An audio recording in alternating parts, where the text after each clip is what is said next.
پانچتا گوشت زیر شکم خوکه که برای پاستامون داره استفاده میشه.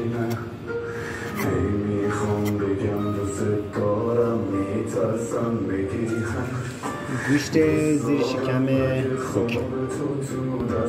اینجا پانچتا رو تفت میکنه بدون روغن به چربی خودش.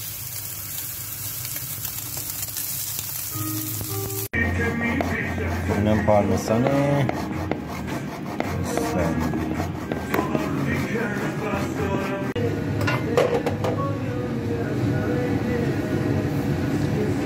پاستا، پنیر و تخم مرغ، نمک و فلفل هم بهش زدیم، هم می‌زدیم و حرارت آبش.